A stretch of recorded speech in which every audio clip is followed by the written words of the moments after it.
Hello, আসসালামু আলাইকুম। আশা করি আপনারা সবাই ভালো আছেন। আমিও ভালো আছি আপনাদের দোয়া ও ভালোবাসায়। তো আজকে অনেক দিন পর প্ল্যান হয়েছে যে বাইরে লাঞ্চ করব। ফয়সাল তো সব সময় ছুটি পায় না, মানে নিজের কাজে নিজে এত ব্যস্ত থাকে যে আমাদেরকে ওইভাবে দুপুর টাইমে বাইরে নিয়ে যেতে পারে না। যখনই যাই আমরা হয়তো বা একটু বিকেলের দিকে যাই, কিন্তু এবার প্ল্যান করেছি যে আমার পছন্দের রেস্টুরেন্টে আজকে আমরা লাঞ্চ করব।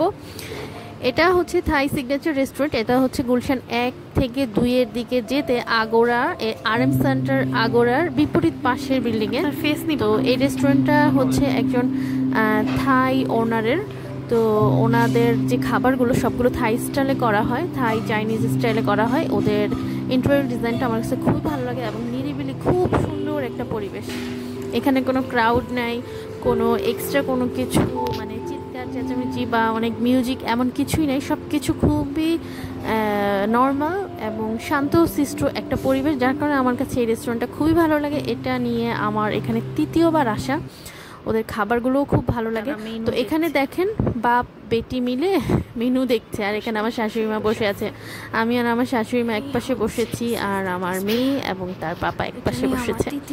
তো এখানে লাইভ কিচেন আছে, এখান থেকে আপনি যাই অর্ডার করেন না কেন ওখানে রান্না হবে, তারপর আপনাকে সার্ভ করা হবে এবং আপনি চাইলে ওখানে গিয়ে দাঁড়িয়ে দাঁড়িয়ে দেখতে পারবেন। তো এটা ছিল আমাদের ফার্স্ট পোর্শন।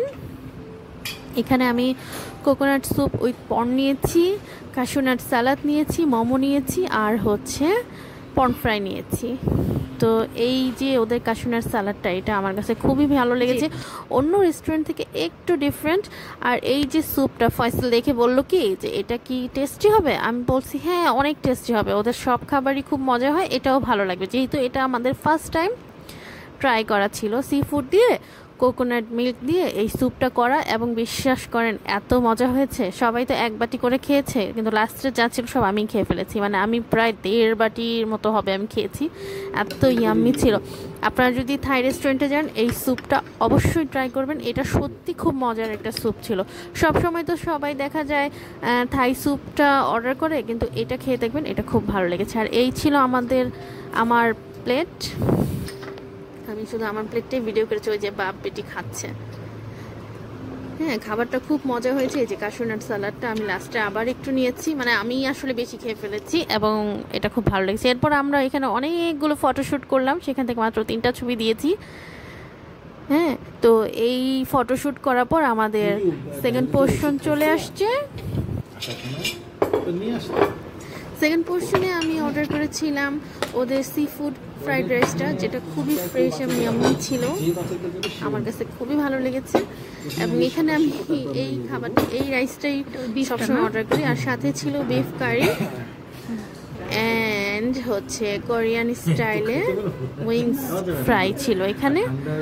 বেশি কিছু অর্ডার দিতে পারিনি, যেহেতু ফার্স্ট পোর্শনে আমরা অনেক কিছু খেয়েছি, তাই সেকেন্ড পোর্শনে এই 3টাই আমরা অর্ডার করেছি।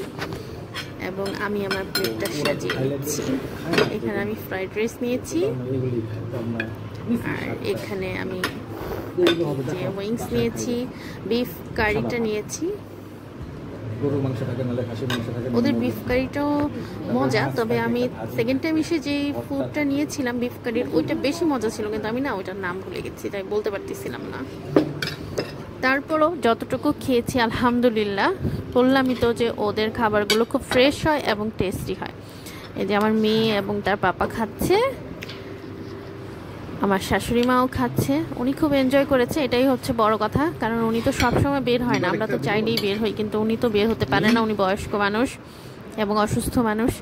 তো আমাদের খাওয়া দাওয়া অলমোস্ট শেষ, আমরা এখন এখান থেকে বের হয়ে যাব। আমার শাশুড়ি মার লাইফের বেশিরভাগ সময় কেটেছে মোহাম্মদপুরে, তো তাকে নিয়ে আমরা মোহাম্মদপুর যাব।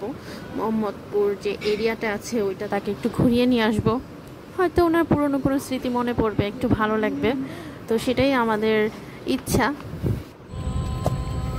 এই যে মোহাম্মদপুর এরিয়া, আমার হাজব্যান্ডের ছোটবেলা কেটেছে এই এরিয়াগুলোতে, এই জন্য তাদের একটা আলাদা টান এখানে কাজ করে। সরি। তো আমরা এখানে ঘুরতে ঘুরতেই মাগরিবের ওয়াক্তও চলে আসছে আর কি, আজানও হয়ে গেছে। তো আমরা বাসার দিকে চলে আসতেছিলাম।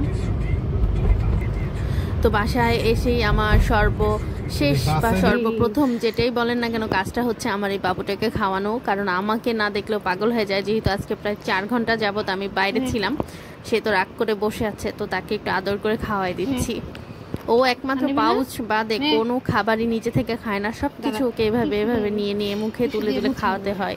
খুব অভিমানী আর খুব আদরের বাচ্চা আমার, সবাই দোয়া করবেন ওর জন্য। তো ওর খাওয়া শেষ করে আমি ওর মুখটা একটু মুছিয়ে দিচ্ছি এবং তাকে এখন আদর করব। তো আজকে এই পর্যন্তই, সবাই ভালো থাকবেন, আল্লাহ হাফেজ।